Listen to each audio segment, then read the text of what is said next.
Baik, selamat sore teman-teman semua. Yang saya hormati Bapak Beni dan Ibu Seva selaku dosen pengampu mata kuliah Fisiologi Tumbuhan. Pada pertemuan kali ini, izinkan kami kelompok penyaji untuk mempresentasikan hasil diskusi kami mengenai proses respirasi seluler. Adapun anggota dari kelompok kami yaitu Giovanna Rosalia Prawira, NPM 015, ada Ulfi Kusuma Wijaya Subagio, NPM 017, ada Laila Mar'atus Soleha, NPM 043, dan Nevi Cahya Ramawati, NPM 046. Nah, pada pembahasan kali ini kita akan membahas mengenai respirasi seluler pada tumbuhan. Yang pertama ada pengertian respirasi. Fotosintesis menghasilkan oksigen dan inomolekul organik yang digunakan oleh mitokondria eukariota termasuk tumbuhan dan alga. Sebagai bahan bakar untuk respirasi seluler, respirasi ini menguraikan bahan bakar ini. Nah, menghasilkan ATP serta produk buangan dari tipe respirasi ini, yaitu karbon dioksida dan air, merupakan bahan mentah bagi fotosintesis. Pada pertemuan kali ini, kita akan mempelajari bagaimana sel memanen energi kimia yang tersimpan dalam molekul organik dan menguraikannya dan menghasilkan ATP, yaitu molekul yang menggerakkan sebagian kerja seluler. Setelah menyajikan beberapa dasar-dasar respirasi, kita akan berfokus pada 3 jalur kunci respirasi, yaitu yang pertama ada glikolisis, siklus Krebs atau siklus asam sitrat, dan fosforilasi oksidatif. Nah, adapun macam-macam respirasi berdasarkan kebutuhan terhadap oksigen. Yang pertama itu ada respirasi aerob, di mana respirasi aerob ini adalah respirasi yang memerlukan oksigen. Penguraiannya lengkap sampai menghasilkan energi, karbon dioksida, dan uap air. Dan ada pun juga respirasi anaerob, yaitu respirasi yang tidak memerlukan oksigen, tetapi penguraian bahan organiknya tidak lengkap. Nah, respirasi ini itu sebenarnya jarang terjadi dan akan terjadi hanya dalam kebutuhan khusus aja. Yang pertama dalam mekanisme respirasi aerob itu ada glikolisis. Nah, berikut ini ada gambar dari proses mekanisme respirasi aerob glikolisis, dan untuk menjelaskannya sebagai berikut. Glikolisis adalah serangkaian reaksi kimia yang mengubah gula heksosa, biasanya glukosa, menjadi asam pirufat. Reaksi glikos ini berlangsung dalam sitoplasma sel dan memerlukan adanya oksigen. Nah, glikolisis ini dapat dibagi dalam 2 fase utama, yaitu yang pertama ada fase persiapan di mana glukosa diubah menjadi 2 senyawa 3 karbon. Pada fase ini yang pertama glukosa disfosforilasi oleh ATP dan enzim heksokinase untuk membentuk glukosa 6-fosfat dan ADP. Nah, untuk reaksi yang berikutnya akan melibatkan perubahan gula aldosa menjadi glukosa ketosa. Reaksi ini dikatalisis oleh enzim fosfoglukoisomerase yang menyebabkan perubahan glukosa 6-fosfat yang difosforilasi oleh ATP, dan enzim fosfofruktokinase menghasilkan fruktosa 1,6 difosfat dan ADP. Selanjutnya, fruktosa 1,6 difosfat dipecah menjadi 2 molekul senyawa 3 karbon, yaitu gliseraldehida 3 fosfat dan dihidroaseton fosfat dengan bantuan enzim aldolase. Dehidroaseton fosfat dikatalis oleh enzim fosfotriosa isomerase menjadi senyawa gliseraldehida 3 fosfat. Jadi pada fase ini dihasilkan 2 gliseraldehida 3 fosfat. Pada fase ini tidak menghasilkan energi tetapi membutuhkan energi 2 ATP. Yang kedua itu adalah fase oksidasi. Senyawa 3 karbon diubah menjadi asam pirufat. 2 senyawa gliseraldehida 3 fosfat diubah menjadi 1,3 difosfogliserat.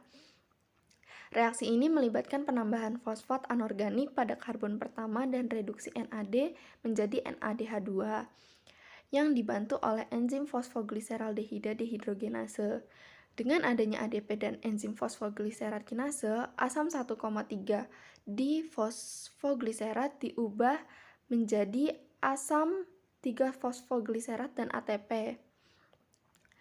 Asam 3 fosfogliserat selanjutnya diubah menjadi asam 2 fosfogliserat oleh aktivitas enzim fosfoglisosat gliseromutase.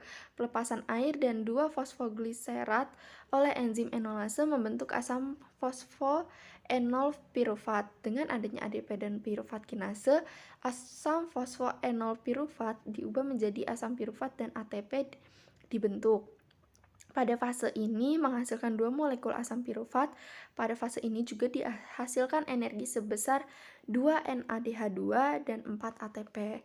Untuk mekanisme respirasi aerob yang selanjutnya mengenai siklus Krebs dan lain-lain akan dilanjutkan oleh teman saya. Silakan, terima kasih. Selanjutnya yaitu mekanisme respirasi aerob. Mekanisme yang pertama yaitu dekarboksilasi oksidatif pirufat. Jadi, dekarboksilasi oksidatif pirufat adalah proses pengubahan asam pirufat yang dihasilkan pada tahap akhir glikolisis menjadi asam asetil-CoA yang jika direaksikan dengan asam oksaloasetat akan masuk ke dalam siklus Krebs. Reaksi berlangsung pada membran luar mitokondria. Reaksi ini sangat kompleks dan memerlukan beberapa kofaktor dan suatu kompleks enzim. Berikut adalah reaksi sederhana dekarboksilasi oksidatif pirufat, yaitu asam pirufat plus CoA plus NAD plus menjadi asetil CoA plus CO2 plus NADH plus H+. Berikut adalah mekanisme dari dekarboksilasi oksidatif pirufat.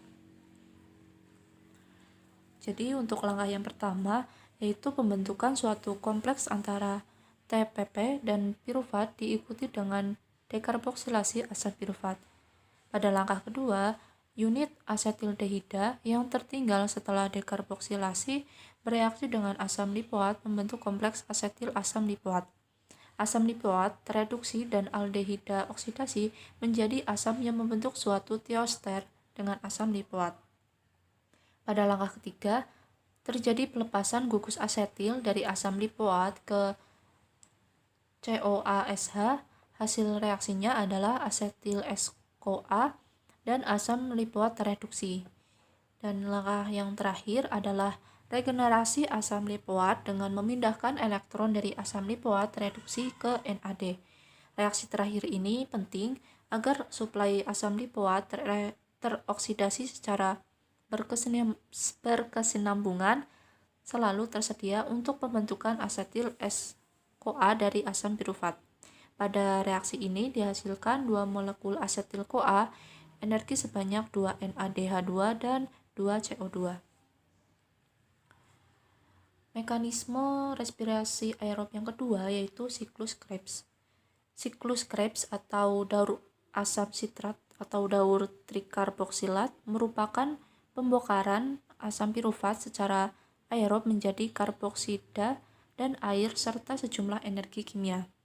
Asetil-CoA merupakan mata rantai penghubung antara glikolisis dan siklus Krebs. Pada reaksi siklus Krebs atau 2 asetil-CoA dihasilkan energi sebanyak 6 NADH2, FADH2, 2 ATP, dan 4 CoA. Berikut adalah mekanisme dari siklus Krebs. Untuk yang pertama, yaitu fase pembentukan asam sitrat.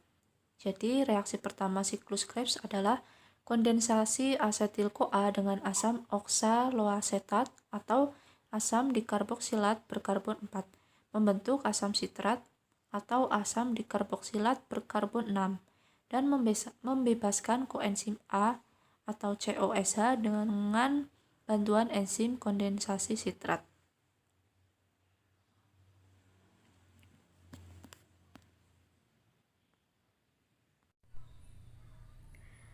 Baik, selanjutnya yaitu ada mekanisme respirasi aerob pada siklus Krebs. Fase regenerasi asam oksaloasetat. Hidrasi asam sirat oleh enzim akonitase membentuk asam cis-akonitat. Dengan reaksi yang sama, asam cis-akonitat diubah menjadi asam isositrat. Reaksi berikutnya yaitu asam isositrat diubah menjadi asam oksalosuksinat dengan bantuan enzim isositrat dehidrogenase dan NAD atau NADP yang pada akhirnya membentuk NADH2 atau NADPH2. Reaksi siklus Krebs berikutnya adalah dekarboksilasi asam oksalosuksinat membentuk asam aketoglutarat. Di katalisis enzim karboksilase sehingga menghasilkan CO2. Selanjutnya, asam aketoglutarat diubah menjadi asam suksinil SCOA dengan bantuan enzim aketoglutarat dihidrogenase dan NAD serta COACH. Pada reaksi ini dibentuk NADH2 dan CO2. Suksinil SCOA diubah oleh suksinat teokinase menjadi asam suksinat dan COACH. Pada reaksi teokinase, energi yang tersimpan dalam tioester dari suksinil SCOA digunakan untuk mengubah ADP plus IP menjadi ATP. Oksidasi asam suksinat membentuk asam fumarat dengan bantuan suksinat dehidrogenase dan FAD. Pada reaksi ini, FAD diubah menjadi FADH2. Asam fumarat mengalami hidrase menjadi asam malat oleh enzim fumarase. Asam malat diubah menjadi asam oksaloasetat oleh malat dehidrogenase. Dalam proses ini, NAD direduksi menjadi NADH2, jadi regenerasi asam oksaloasetat melengkapi siklus Krebs.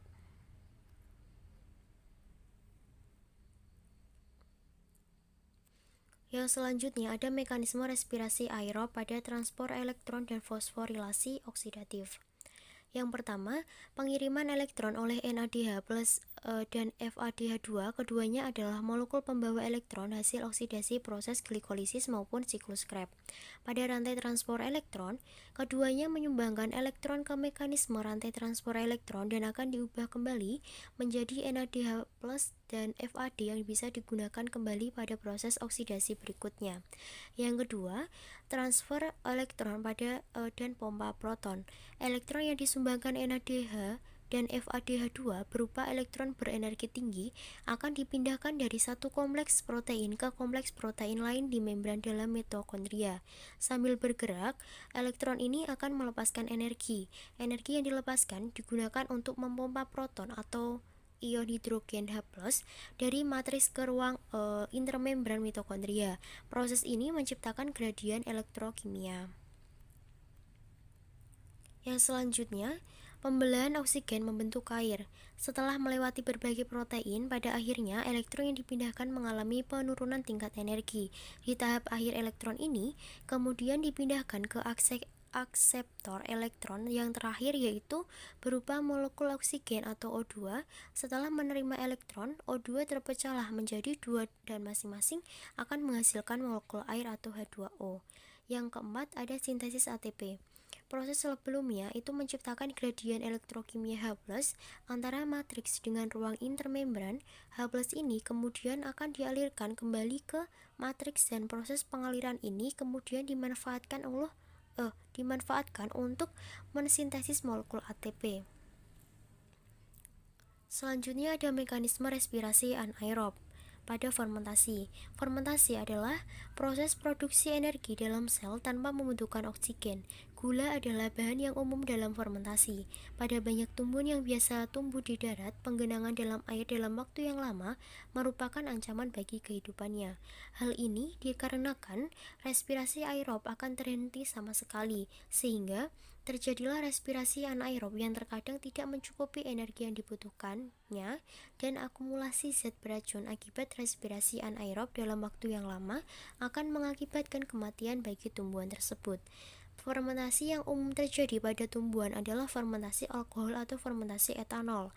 Pada proses fermentasi, satu molekul glukosa diubah menjadi dua molekul etanol dan dua molekul karbon dioksida. Seperti pada glikolisis, glukosa diubah menjadi asam pirufat selama proses fermentasi. Kemudian, asam pirufat diubah menjadi etanol dan karbon dioksida dengan bantuan enzim karboksilase dan alkohol dehidrogenase. Berikut ini adalah gambar proses fermentasi pada etanol. Bisa dilihat ya teman-teman. Yang selanjutnya ada mekanisme respirasi anaerob pada respirasi intramolekuler. Respirasi anaerob pada tumbuhan disebut juga respirasi intramolekul, mengingat bahwa respirasi ini hanya terjadi di dalam molekul saja. Dalam respirasi anaerob, oksigen tidak diperlukan. Juga di dalam proses ini hanya ada pengubahan zat organik yang satu menjadi zat organik yang lain. Contohnya, perubahan gula menjadi alkohol, di mana pada hakikatnya hanya ada pergeseran tempat-tempat antara molekul glukosa dan molekul alkohol. Respirasi anaerob dapat berlangsung pada biji-bijian seperti jagung, kacang, padi, biji bunga matahari, dan lain sebagainya yang tampak kering. Akan tetapi, pada buah-buahan yang basah, mendaging pun terdapat respirasi anaerob. Hasil ini dari respirasi anaerob di dalam jaringan-jaringan tumbuhan tinggi tersebut kebanyakan bukanlah alkohol, melainkan bermacam-macam asam organik seperti asam sitrat, asam malat, dan asam oksalat, serta asam tartarat dan asam susu.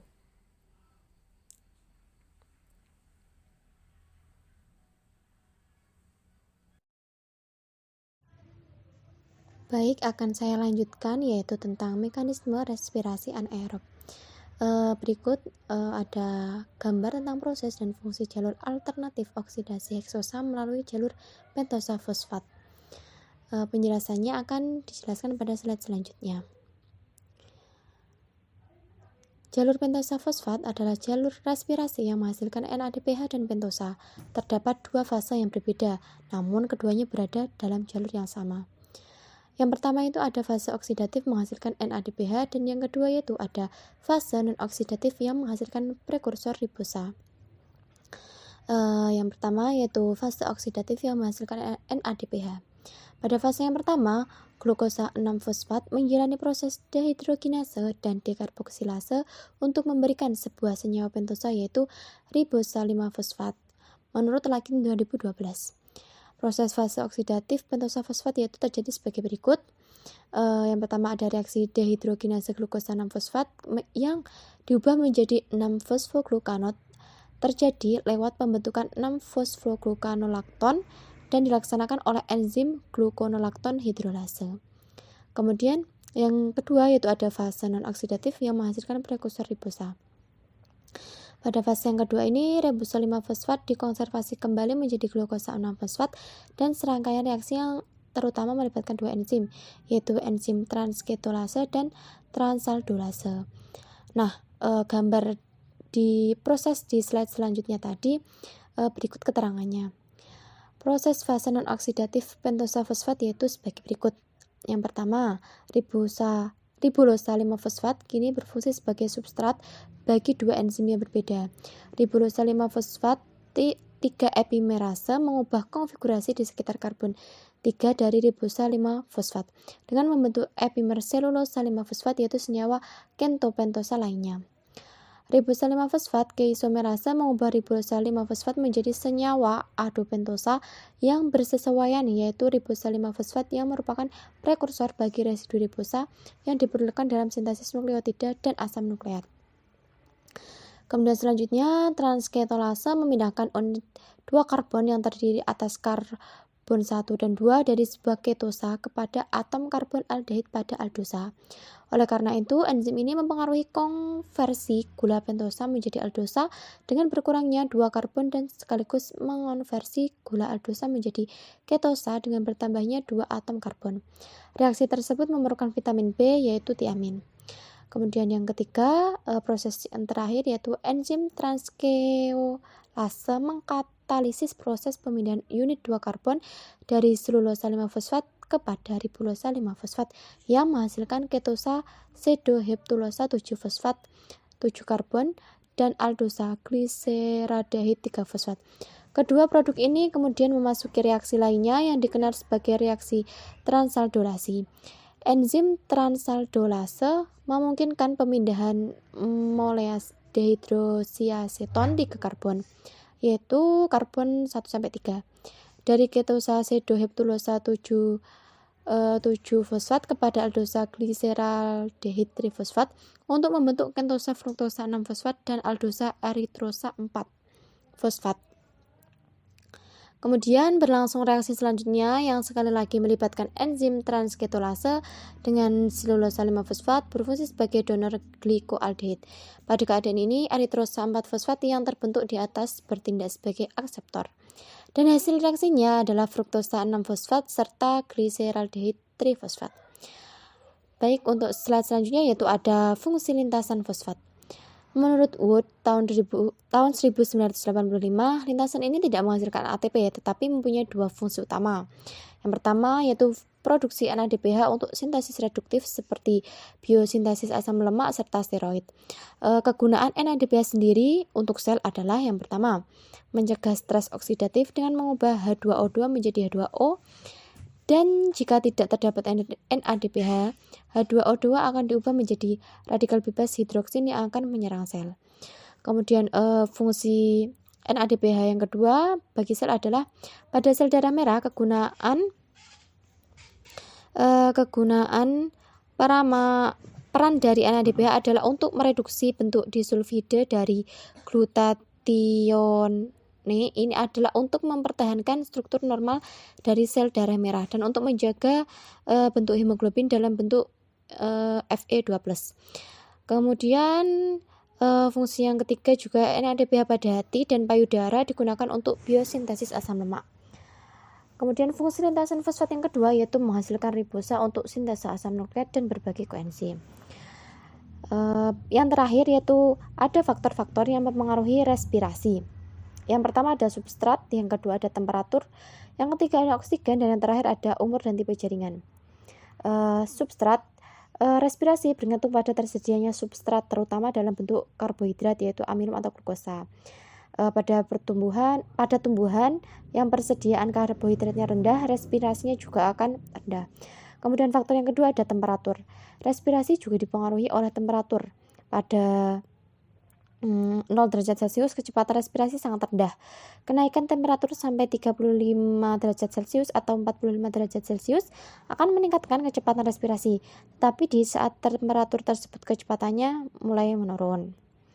Tetapi di atas suhu tersebut kecepatan respirasi akan mulai menurun. Kemudian yang ketiga yaitu ada oksigen. Bila oksigen kadarnya dinaikkan, maka respirasi air akan berjalan lebih cepat. Sedang respirasi anaerob akan terhenti. Peristiwa ini disebut efek Pasteur. Pengaruh oksigen terhadap respirasi tidak sama untuk spesies tumbuhan. Malahan berbeda untuk organ-organ yang berbeda pada tumbuhan yang sama. Jadi oksigen itu sangat mempengaruhi dalam laju respirasi. Dan yang terakhir ada faktor yang terakhir yaitu ada umur dan tipe jaringan. Respirasi pada jaringan muda lebih kuat daripada jaringan tua. Pada jaringan yang berkembang atau tumbuh, respirasi lebih tinggi daripada jaringan yang sudah matang. Hal ini logis karena respirasi merupakan penghasil energi untuk pertumbuhan dan aktivitas sel. Baik, yang terakhir ada referensi yang kami gunakan dalam menyusun makalah kami. Dan sekian dari kami. Wassalamualaikum warahmatullahi wabarakatuh.